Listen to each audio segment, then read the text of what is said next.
En- Hemos estado entonces avanzando en temas de neuroeducación, viendo el potencial cerebral y cómo nosotros desde el aula podemos acompañar a a nuestros estudiantes de mejor manera, ¿no? Tener más herramientas de conocimiento de neuroeducación, aparte de todas las que hemos venido teniendo por nuestros años de estudio y de experiencia en la docencia. Entonces, hoy vamos a hablar un poquito, muy por encima de este conectoma humano, más para tenerlo como conciencia de de la posibilidad de cambio y cómo nosotros los docentes, desde nuestro rol, podemos acompañar en esos procesos de transformación cuando son adultos y cómo estamos completando este conectoma cuando tenemos niños pequeños a nuestro cargo. Porque a veces no sé si se va perdiendo la conciencia de de la responsabilidad del rol del docente, ¿no? De cómo marca un docente la vida de un niño, de un niño pequeño. Yo creo que a todos nos pasa que logramos recordar a alguno de nuestros docentes que fue muy especial, no lo olvidamos nunca. Y también a ese que no fue tan buena gente, tampoco lo olvidamos nunca, ¿no? Los docentes siempre marcan la vida del estudiante y tiene que ver con esto. Entonces, miren que el conectoma humano, pues es algo que podemos ver ahora gracias a la tecnología que nos permite observar las conexiones neuronales sin necesidad de invadir el cerebro y nos permite tener esta imagen. Ahí donde ven ustedes la verdecita, eso que parece como unas lanitas, es la foto real de unas conexiones neuronales. Entonces miren cómo todas las áreas del cerebro están interconectadas y cómo van conformando este mapa que se llama conectoma, que es único para cada ser humano. Nacemos, dicen, pero antes de avanzar, quiero aclarar esta frase que tengo aquí a a la mano derecha que dice, estoy siendo. ¿A qué se refiere esa frase estoy siendo? Cuando digo estoy siendo, ¿qué diferencia hay a cuando digo es que yo soy así? ¿Qué diferencia notamos entre yo soy así o yo estoy siendo así? Yo, Betsy, te escuchamos. Hola, buenas noches a todos. Bueno, estoy siendo se refiere a que es en el momento, es decir, estoy en un proceso de transformación y de cambio. En cambio que cuando digo soy así es porque estoy cerrado al cambio y no voy a cambiar. Exactamente, muchas gracias, Jovetsis. Entonces, ahí la clave del lenguaje y de su importancia de pensar que nuestro cerebro, como lo hemos dicho, gracias a la plasticidad, se puede cambiar siempre. Siempre podemos tener cambios, incluso en este mapa que está establecido como conectoma. Porque si ustedes lo piensan, nosotros no nacimos como somos, ¿cierto? Nosotros nos fuimos formando. Este conectoma humano, pues el nombre lo acuñó el doctor Fleibel desde 1978 que comenzaron estos estudios y comenzó a hablar de la metacognición, comenzó a hablar de todo este tema del que vamos a conversar hoy. Entonces, miren que nosotros nacemos con aproximadamente el 50% de las conexiones neuronales ya eh, hechas, pues ya están conectadas en su 50%. Pero hoy vamos a hablar más del otro 50%, de ese 50% que se forma por experiencias, ambiente y aprendizaje. Y ahí es donde entra a participar el sistema educativo, la familia, la sociedad entera. ¿Qué tan responsables estamos siendo de ese otro 50%?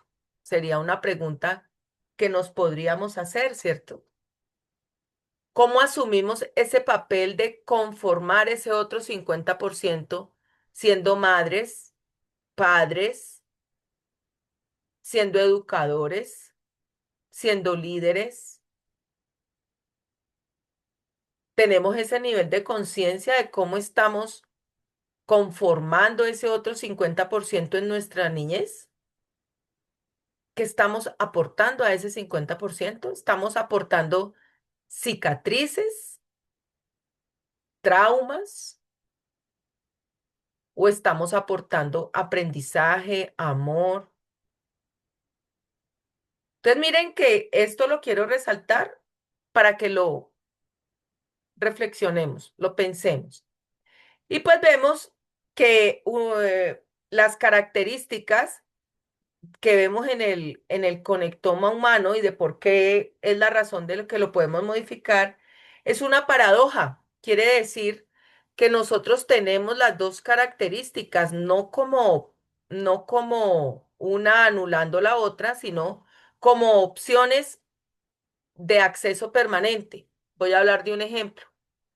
Yo puedo ser, eh, por ejemplo, yo puedo ser tímido.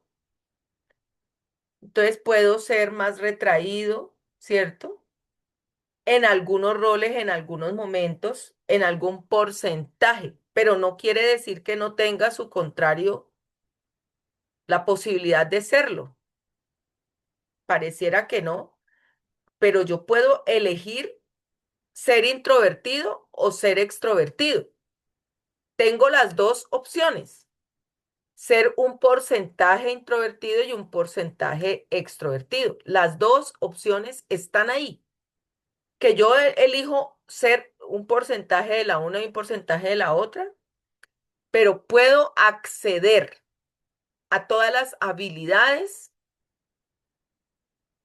desde las conexiones neuronales y por medio del aprendizaje.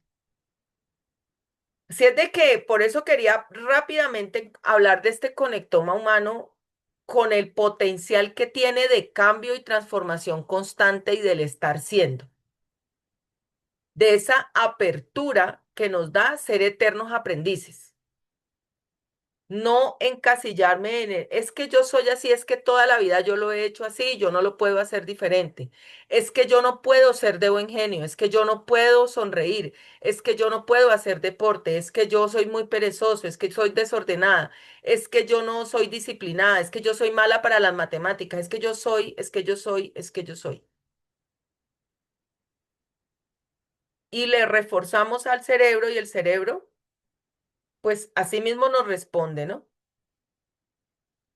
Y ahora el segundo tema en el que queremos avanzar es la metacognición, pensar sobre tus propios pensamientos, un nivel alto de autoconocimiento y reflexión, la metacognición.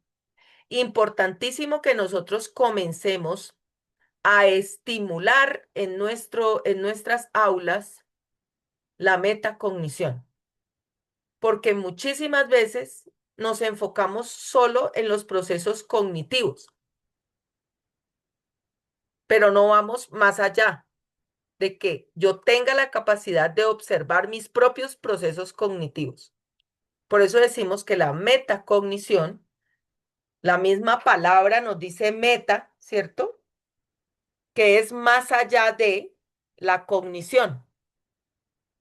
Meta, más allá y cognición. Meta, más allá de la cognición. Entonces es ir más allá.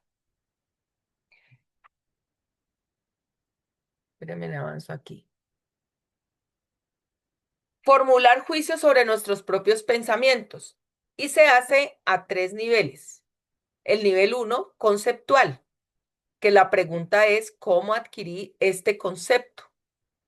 Y aquí yo le agregaría cómo me compré esta creencia. ¿Cómo podríamos ayudar nosotros a que una persona alcanzara este nivel de autoconocimiento y reflexión y de autoconocimiento y reflexión? Entonces, por ejemplo, profe, es que yo soy muy mala para eso, yo nunca he podido con eso. Entonces, si yo quiero estimular a que la persona use ese formular juicio sobre sus propios pensamientos, le ayudo con preguntas. Pregunta como cuál.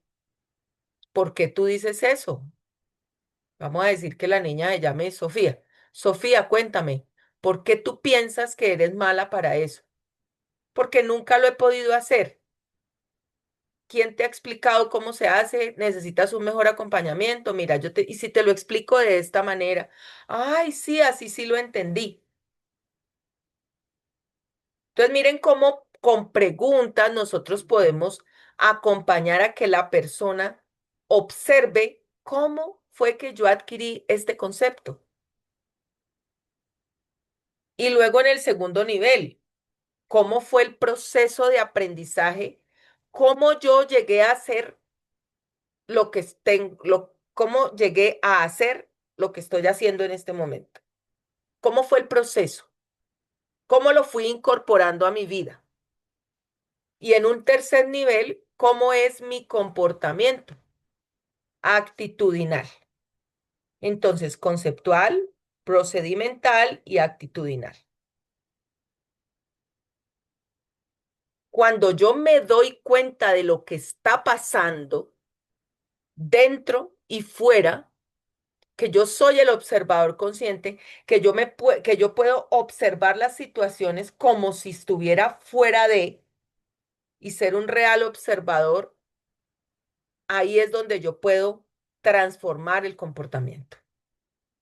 De lo contrario, no, porque mientras usted está inmerso y convencido de que está haciendo lo correcto y no se autoevalúa, usted no se da cuenta que está haciendo las cosas mal.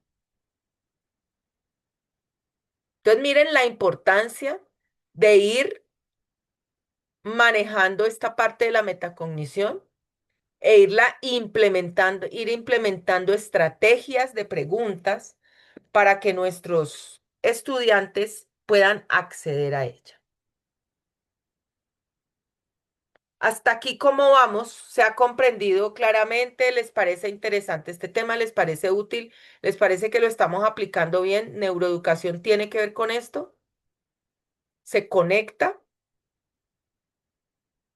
Bueno, si hay alguna pregunta, ya saben que me pueden interrumpir cuando ustedes quieran. Recuerden que van a poder tener el video de la clase disponible en el grupo por si quieren volverla a ver y los que se están acabando de conectar, pues no se pierdan el inicio y puedan llevar el hilo de lo que estamos estudiando. Entonces, en la metacognición hay unos pasos, unas etapas. En la etapa número uno, nos dedicamos a evaluar un trabajo, una acción, un comportamiento. ¿De dónde partimos? De evaluar nuestras fortalezas y nuestras debilidades para hacernos un autoanálisis. Partir de lo que tenemos. ¿Qué recursos tengo? Entonces, miren, aquí nosotros tenemos un trabajo grande que hacer. Primero con nosotros, porque no sé si todos han hecho la labor de autoconocimiento, autoanálisis y conocen sus fortalezas y sus debilidades. Uno dice, pues claro que las conozco, pero cuando usted hace la tareita de escribirlas, se da cuenta que le cuesta un poquito. Además, nos podríamos hacer la pregunta, ¿qué tanto trabajo en fortalecerme, qué tanto trabajo en mis debilidades y qué tanto me conozco y conozco mis recursos y cómo a partir de ellos yo puedo hacer algo nuevo. Conozco mi capacidad, mis habilidades y mi proyecto está alineado con eso. Las estoy usando para sacar adelante mi proyecto de vida. Esto como en lo personal. Y luego con nuestros estudiantes. Desde el aula, ¿cómo invito yo a mis estudiantes a conocer y a evaluar sus fortalezas y sus debilidades? No importa cuál sea el área en la que tú como docente te desempeñas. En todas las áreas podemos apoyar a nuestros estudiantes a conocerse. Pero Maritza, ¿qué tiene que ver las matemáticas con esto? Mucho. Y el español, mucho. Y las sociales, mucho. Porque en la medida que la persona aprende a vivir hacia adentro y luego comienza a interactuar, tiene más posibilidades. Entonces lo que les estamos es abriendo a un campo de posibilidades, a que vean las cosas como posibles. Planificar, tercer paso, es decir, diseñar un paso a paso, un plan de acción. Cuarto, aplicar las estrategias, es decir, cómo utilizo los recursos disponibles para obtener qué mejores resultados. Y aquí enseñamos en coaching aprendizaje de segundo orden. Si yo no estoy obteniendo los resultados que quiero, no basta con cambiar y ensayar otra cosa si estoy con la misma mentalidad. En aprendizaje de segundo orden vamos al observador, que soy yo, y digo, ¿de qué manera estoy pensando? ¿Basado en qué creencias? ¿Con qué recursos estoy actuando y que estoy obteniendo esos resultados? Me hago responsable, hago la transformación y obtengo mejores resultados. No simplemente busco a quién culpar de lo que no me ha salido bien. Superar obstáculos. Cuando nosotros planificamos correctamente y aplicamos estrategias, pues dentro de esas estrategias debe estar y qué pasa si no se me dan las cosas tal cual yo las tengo planeadas, ¿no? Si se presentan obstáculos, sobre todo cosas que estén fuera de mi alcance, del poder, que yo no pueda cambiarlas. Y por último, reflexiono siempre al final cómo me fue y si estas acciones me están acercando a mi meta u objetivo. Entonces, esos son los pasos en los que trabajaríamos para que la metacognición sea efectiva. Y todo esto lo logramos gracias a las funciones ejecutivas del cerebro, cuando hablamos de funciones ejecutivas, pues la misma palabra ejecutar nos lleva a pensar en hacer, ¿cierto? En llevar a cabo, en generar una acción. A eso nos llevaría lo que son las funciones ejecutivas. Y es como unir una idea con la acción, como poder, es esto que yo tengo pensado, poderlo materializar, poder hacer que pase. Y para eso tenemos todas estas funciones, como la inhibición, la autorregulación, la memoria de trabajo, la flexibilidad. Esta flexibilidad cognitiva me parece importantísima irla, irla incentivando en las aulas. Esa capacidad de adaptarme a la situación que se presenta, de cambiar de un lado a otro. Y hay muchos ejercicios para poder desarrollar esta parte en nuestros estudiantes. La toma de decisiones. Qué sería de nosotros si no pudiéramos tomar buenas decisiones? ¿O qué ha sido de nosotros cuando no hemos tomado buenas decisiones? Tomar buenas decisiones es muy importante, pero muy. Tanto en un líder, espérenme en un momentico, qué pena que me enredaron unos cables aquí. Ya, ya aquí estoy de nuevo. Ahora, hay una cuestión aquí también de cómo nosotros aportamos en este desarrollo, porque las funciones ejecutivas, si bien es cierto, comienzan a desarrollarse a una edad temprana, se dice que esta parte de nuestro cerebro, donde están las funciones ejecutivas, que es la corteza prefrontal, aquí detrásito de la frente, pues no madura hasta los 25 años.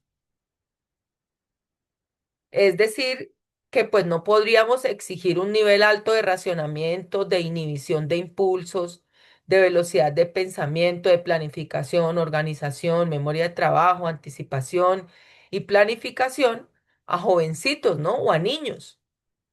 Pero mi pregunta es, ¿realmente hay una conciencia en eso? Y cuando se diseñan las estrategias, ¿se tiene en cuenta eso en todos los casos? ¿O a veces sí, a veces no? A veces esperamos que un chico, por ejemplo, a ver, la semana pasada comencé a trabajar con una señora que tiene un problema con su hijo adolescente, una situación pues con él, y yo la escuchaba y yo decía, claro, ella quiere que un chico de 14 años se comporte como un adulto de 40 años. Ay, pero es que no entiendo por qué no me hace caso, por qué no hace lo que yo le digo. Si es que es tan fácil obedecer, pues claro, para una persona de 40 años ya debería ser fácil obedecer o seguir unos lineamientos porque ya ha aprendido. Pero para un jovencito de 14 años no es tan fácil el control inhibitorio, el controlar los impulsos, porque esa área de conectar con la parte emocional, como ya lo hemos conversado en otras ocasiones, con la corteza prefrontal, pues no está todavía tan completa y desarrollada. Entonces sería muy importante que nosotros comprendamos eso, los que todavía no lo tienen claro y los que sí, pues muy chévere, para que podamos antes estimular que los jóvenes vayan desarrollando estas habilidades, porque las funciones ejecutivas son habilidades que tenemos que fortalecer y desarrollar. Ahora, dentro de nuestro trabajo de innovación, pues la idea es que en la interacción de nosotros con los estudiantes, podamos ir implementando ejercicios que los lleven a desarrollar estas habilidades ejecutivas. Como por ejemplo, esperar el turno en un juego. Eso tan sencillo desarrolla control inhibitorio. Saber que todavía no me toca a mí, que tengo que esperar. ¿M? Y tenemos pues ahí, creo que lo hemos comentado con otros temas, tenemos ahí nuestro amigo el celular, las pantallas, que cada vez están haciendo que esta parte del cerebro se desarrolle un poco más lento, que tengamos menos foco atencional, ¿cierto? Y que la atención se esté dividiendo en muchas actividades por la inmediatez en la que nos estamos formando. No solo los jovencitos y los niños, esta situación se está presentando desde la niñez hasta los más adultos están perdiendo ese nivel de atención por las pantallas. Esta parte no se está ejercitando adecuadamente porque ya no se hacen muchas cosas en la vida real, sino que todo se está haciendo muy virtual. Eso es un beneficio, claro, la tecnología, y doy gracias a Dios por ella, porque si no fuera por la tecnología, pues no podría estar con ustedes en esta noche, ¿verdad? Sí, agradezco por la tecnología, pero también hay que reconocer que ese facilismo y esa falta de retar a nuestro cerebro a hacer cosas pues ha hecho que estas áreas se estén desarrollando un poco más lento y no estén logrando su madurez oportunamente. Entonces, ahí es donde viene la responsabilidad de nosotros, docentes, al respecto. ¿Cómo implemento actividades en el aula para incentivar el desarrollo de esta corteza prefrontal? Gestión del estrés, pero desde niños. ¿Será que desde niños es necesario gestionar el estrés? ¿Podemos ver niños estresados? ¿Ustedes qué me dicen? ¿Han visto niños estresados? Adolescentes estresados. Yo veo si es que es mamá de un adolescente.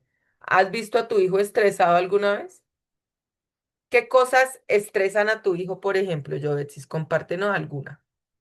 ¿En qué momento se estresa o se frustra tu hijo y se comienza a estresar? Mi hijo juega fútbol sala Ujú. y cuando están ganando, que llegue Bien. el equipo contrario, les empata y se van arriba, ahí se estresa. Ahí se estresa. ¿Y cómo tú has manejado eso? ¿Qué tú crees que les podemos enseñar de todo esto que estamos hablando hoy, que les sea útil para esa Bueno, gestión del estrés? le he conversado de la aceptación, de aceptar, ¿ok?, lo que está ocurriendo. Y segundo, que ciertamente esa circunstancia puede cambiar, pero para eso debe enfocar su energía en anotar el gol, en vez de estar, no sé, de pronto enojado, discutiendo con los otros compañeros, que dirija su energía a hacer lo que tiene que hacer. Ah, bueno, un buen consejo, gracias, Joetis. Entonces, miren que aquí viene a jugar algo importante y es la inteligencia emocional. Aprender a nombrar esas emociones, eso que estás sintiendo porque vas perdiendo, pues se llama frustración y es una emoción pasajera. Entonces, no sé ahora si en todos los sistemas, si en todas las aulas, si en todos lados se está implementando, pero al menos en algunas de las instituciones donde yo he estado haciendo acompañamientos, sí hemos ido viendo que se puede implementar la inteligencia emocional, acompañar a nuestros estudiantes en la respiración, en estar en el presente, en saber qué es lo que está ocurriendo, en darse cuenta de, y mire que eso tiene que ver mucho con la metacognición que estábamos hablando. En la medida que usted le hace preguntas, ¿y qué es lo que sientes? No, pues siento mucha rabia porque voy perdiendo, mamá. Bueno, ¿y qué pasa si pierdes todos los partidos, o sea, tú pretendes ganar todos los partidos de fútbol? Todos los tienes que ganar siempre, tu equipo va a ganar siempre. ¿Tendría alguna sentido el juego si siempre ganan los mismos? ¿Cuál sería el sentido de jugar entonces? Jugar en un juego tú puedes ganar y puedes perder. Hay probabilidades de ganar y hay probabilidades de perder. Y acepto y me pongo feliz cuando gano y pues acepto cuando voy perdiendo. Y en esa perder, pues paso por un proceso de aprendizaje de qué hicimos bien, qué hicimos no tan bien, qué podemos mejorar. A la próxima hacemos el pase diferente, pues el arquero de tira para el otro lado, lo que sea que haya que corregir, ¿verdad? Pero siempre mostrando la ruta del aprendizaje sobre el error o sobre lo que consideramos un error, que a veces no es un error, sino simplemente precisamente un aprendizaje. ¿Mm? Entonces, ahí pasamos a enseñarles a conectar con la corteza prefrontal cuando los llevamos a la reflexión, por pequeñitos que estén. Siempre se les pueden hacer preguntas a los niños. Claro, preguntas que estén a su nivel, ¿no? Obviamente que en cada etapa serán diferentes las preguntas, pero si el docente no está preparado y ni siquiera él todavía ha logrado gestionar su propia emoción que le está transmitiendo a los niños en el aula o a sus estudiantes. La semana pasada estuve sentada conversando con un docente que lleva 30 y qué, me dijo, 32 años de docente. Y me dice la verdad, Maritza, a mí ya no me ilusiona ir al aula. Yo voy porque pues necesito el dinero, ya él ya tiene su primera jubilación, pero acá en Colombia los maestros se jubilan y pueden seguir trabajando unos años más. Entonces siguen trabajando por segundo salario, porque ellos se pensionan pues un poco más jóvenes, ¿no? Entonces, está en su segunda etapa ya de salario y me dice, ya no me ilusiona, siento que mi vocación se ha ido apagando, que es como el enamoramiento, ¿no?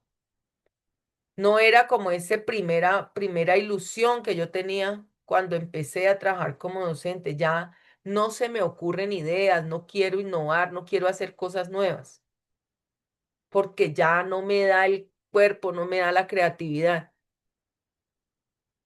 Entonces, ¿qué comienza a reflexionar uno en ese sentido? ¿Cómo puedo hacer para revivir esa vocación, esa llama? Porque la vocación es como una llamita, ¿cierto? Que se va apagando. Es como la pasión con la que uno hace esto. No siempre está viva la pasión. Entonces, si usted va al aula bajo de nota y por cumplir nomás y no le interesan nada de estos temas, pues, ¿qué está transmitiendo uno? Un docente en esas condiciones, ¿qué puede estar transmitiéndole a los niños y qué mensaje les está dando a nivel de energía, de vibración, que todo eso se contagia, ¿no? Y más en los niños que nos ven a los docentes como, como un modelo, que están aprendiendo de mamá, de papá y de docentes, están modelando su comportamiento. Entonces, si la profe está estresada constantemente, ¿puede acompañar a sus estudiantes en la gestión del estrés? ¿En cómo se maneja el estrés? Si no respira, nunca medita, nunca aquieta su mente, no se preocupa por la salud mental, tiene herramientas suficientes para transmitirle a los niños cómo se hace, ¿ve? Entonces, comenzamos a observar qué tipo de respuestas emocionales están dando nuestros estudiantes. Y a interesarnos, no, es que yo vine es a enseñar aquí matemáticas, a mí eso que los niñitos estén alterados o la estén pasando mal, eso no es mi problema. ¿Qué dices, Joveches? Bueno, la semana pasada creo que te compartí, estuve aplicando lo que es el coaching, ¿no? Ujú, Actualmente estoy dando clases de matemática ujú, adolescentes de cuarto y quinto año. sí, Eh, en alguna de las preguntas, o sea, una de las preguntas fue, ¿cómo te sientes durante las evaluaciones de matemáticas? sí. La respuesta más común fue nervioso, ansioso, y pudimos descubrir que es porque inconscientemente están pensando es en el resultado, pero no en el resultado positivo, sino en el resultado de que no aprueban la evaluación. Ahora, no ¿Predispuestos? es, sí, ¿Predispuestos? predispuestos, Ujú, pero no es el hecho de que no aprueben la evaluación, sino lo que eso implica en su entorno familiar. O sea, llegar a la casa y decir, no pasé un examen, ¿ok? sí. Entonces, pude notar que esto los sobrecarga mucho, ¿ok? Y obviamente hay una predisposición al momento de estar en la clase, más que estar pendiente de la clase, están siempre pensando en el, ¿y si no paso? ¿Y si me queda la materia? Entonces allí hay un trabajo que hacer. Y cuando dices hay un trabajo que hacer, ¿Qué tipo de trabajo crees tú que hay que hacer? El enfoque al presente. De hecho, yo les digo a ellos, textualmente les dije, yo no vengo acá a raspar a nadie, no vengo a hacer un daño. Obviamente, tienen que prepararse, yo les voy a explicar las veces que les tengo que explicar para que comprendan, ¿ok? Pero no es que vengo a rasparlos porque lo quiero hacer, ¿no? Al contrario, o sea, mi meta es que todos aprueben. Claro, sabemos que de pronto no todos logren desarrollar la habilidad en matemáticas, ¿no? Pero no voy con esa intención de reprobarlos y eso cambió muchísimo. Que yo conversara de esa manera cambió muchísimo la receptividad que ellos tuvieron. Entonces, indiscutiblemente tengo que ir trabajando con el coaching, tiene que ser mi aliado durante todas las clases. Y usas las preguntas. Ahora, Sí, las preguntas. ver, poder, gracias, yo siento es poder ver a ese ser humano que está ahí, que nuestro estudiante es un ser humano y verlo siempre así. No sé si haya aquí en este momento alguien que nos pueda, bueno, Jovet, algunos podrían pensar desde su allá escuchando a Jovet y dirán, claro, es que para ella es muy fácil porque ella está empezando, entonces ella todavía está apasionada y feliz allá queriendo implementar cosas. Pero no sé si tenemos en este grupo en este momento alguien que nos pueda compartir una experiencia que lleve, alguien que lleve mucho tiempo trabajando con los estudiantes y podamos mirar aquí entre todos cómo va evolucionando esa forma de ver a los estudiantes a lo largo del tiempo, cuando nosotros ya llevamos algunos años ejerciendo la labor. No sé si alguien me pueda compartir de esa experiencia y cómo cambia nuestro sentir a través del tiempo. ¿Alguien me ayuda con una experiencia al respecto? Porque esto solo lo puede contar alguien que haya vivido la experiencia de haber pasado mucho tiempo haciendo la misma labor, enseñando el mismo tema durante muchos años. ¿Cómo comienzo a ver los estudiantes diferente? ¿Sigo viendo los estudiantes con ese mismo valor que los veía al principio? ¿Quién me ayuda? Alguno que me ayude con una experiencia corta de qué piensa al respecto. No sé, acá está María Isabel. Dale, María Isabel, te escuchamos. Yo diría que al pasar de los años, muchas veces se observa menos entusiasmo, tal vez, pero no es porque se haya perdido la ilusión, sino que muchas veces ya se toman las cosas como con un poquito más de paciencia. Siempre va a haber como el que tiene vocación de enseñanza siempre va a tener esa herramienta que pueda decirle al estudiante, tú puedes, lo puedes lograr, lo puedes hacer, y que pueda darle diferentes tentativas para que pueda lograr algo o buscar diferentes estrategias. Porque también muchas veces el bajo nivel de autoestima de los estudiantes o cómo han sido corregidos por otros docentes influye en ellos. Pero si uno logra levantar esa autoestima y puede ir guiándolos paso a paso, y en eso la metacognición también es importantísima. ¿Qué hiciste? ¿Qué aprendiste? ¿Cómo lo aprendiste? ¿Cómo te sentiste y para qué te va a servir en el futuro? Todo eso tiene que ver. Ah, entonces, gracias, María Isabel. Entonces, mira toda esa lista de preguntas que María Isabel nos planteó. Obviamente, pues María Isabel y Jovetsis, ambas están estudiando. Bueno, Jovetsis ya hace rato que se graduó como coach y María Isabel ya se va a graduar. Le faltan, creo que unas 3 clases o 4 clases y se gradúa también como coach. Entonces, también tienen esa herramienta. Gracias, María Isabel. Entonces, siempre está ahí la posibilidad de que por muchos años que yo lleve ejerciendo la docencia, siempre tengo la posibilidad de acercarme al estudiante como un ser humano y ver más allá de de una simple persona que está sentada ahí adquiriendo conocimiento, que está esperando que yo le pase una información y ya, que esa es nuestra única relación con el estudiante, que ya sabemos que eso no ha dado muy buenos resultados a lo largo del tiempo y que hoy en día se espera mucho más. ¿Por qué? Porque hoy en día tenemos competencia. Antes no teníamos tanta, antes la única manera de aprender era ir a un colegio y que un profesor te pasara la información. Y de pronto por ahí sí lograbas conseguir un libro, ¿no? Y autoeducarte. Pero actualmente, lo mismo que tú le dices parado frente a la pizarra, lo pueden ver en un video de YouTube o se lo pueden preguntar a la inteligencia artificial y la inteligencia artificial se los explica. La misma información se las pasa. Entonces ponen un video ahí, tutorial, cómo sumo. Y entonces la máquina le enseña para sumar.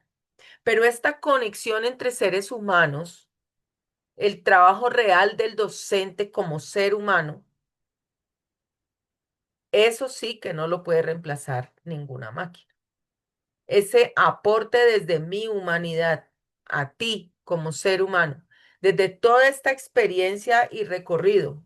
Vamos a leer acá porque veo que están escribiendo en el chat. Vamos a ver, acá está.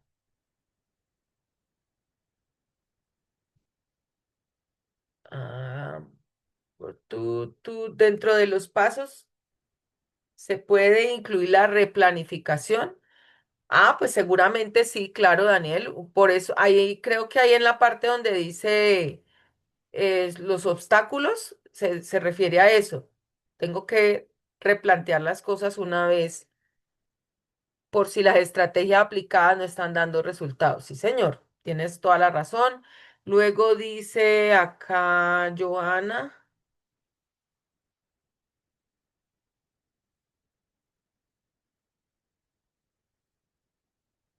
A mí, acá, Leonardo, a mí sí me afecta por momentos el cansancio físico debido a que debo trabajar en dos lados debido a la situación país, pero así saco ánimo, doy mi sonrisa positiva.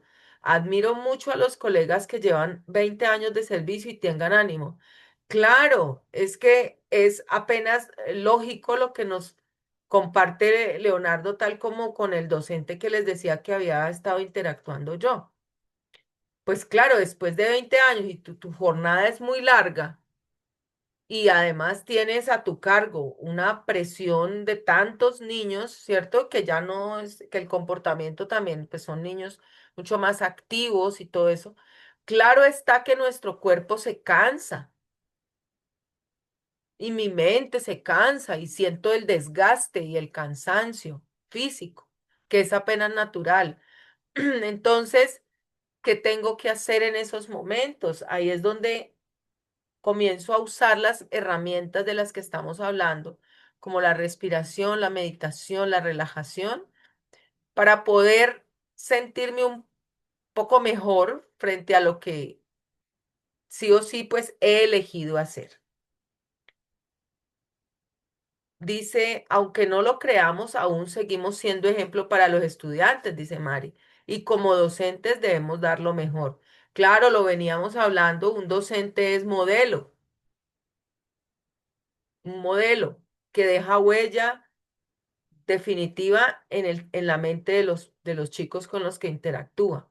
La pirámide de las necesidades de Maslow influye mucho en la empatía de un docente o maestro bajo las condiciones socioeconómicas. ¿Sí? Y Joana dice, tengo 20 años de servicios.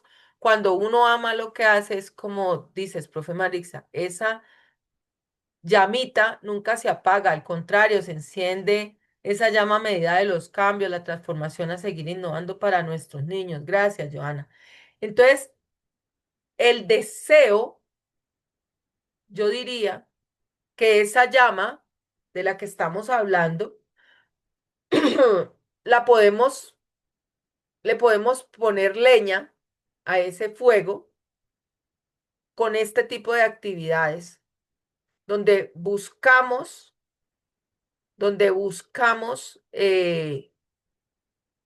una manera diferente, tanto por los estudiantes como por nosotros, porque 20 años haciendo lo mismo todo el tiempo, pues claro que cansa la mente. Entonces, eso mismo, ¿cómo lo hago?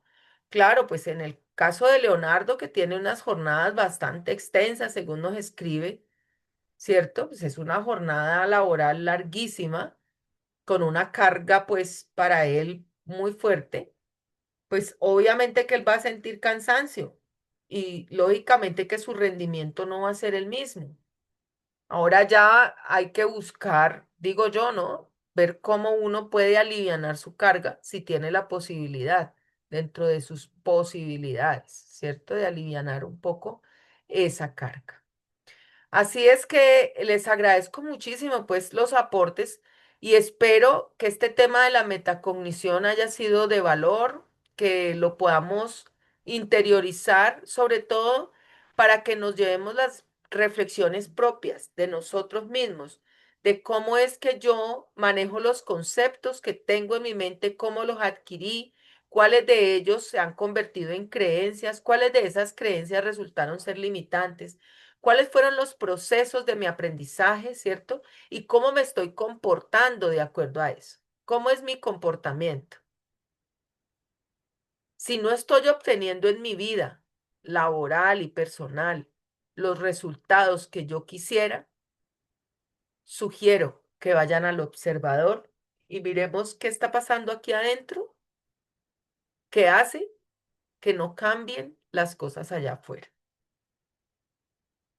Y nos vamos paso a paso haciendo responsables de lo que sí podemos cambiar. Y vamos fluyendo y aceptando lo que no podemos cambiar. Hay cosas que están bajo nuestro control, otras que no, y hay que fluir con ellas. Hay cosas que allá en República Dominicana está lloviendo, María Isabel no puede hacer nada al respecto, pero ella nos decía al principio, pero sí puedo tomar una actitud de gratitud porque llovió y se refrescó un poco el calor que estaba haciendo.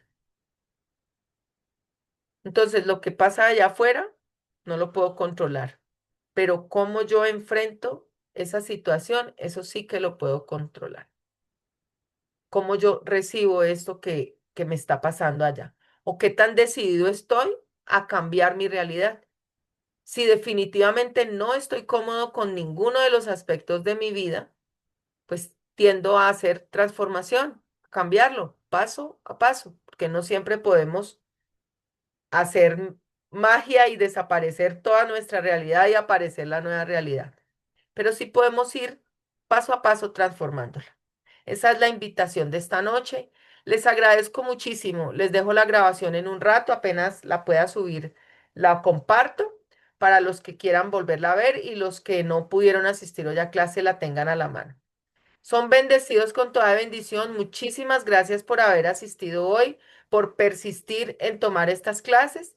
Ya vamos a comenzar a recibir las clases de nuestras otras profes de inteligencia artificial aplicada a los docentes y otra docente que es la que nos va a acompañar en inclusión también y en inclusión y son dos temas que ella nos da. Bueno, nos falta.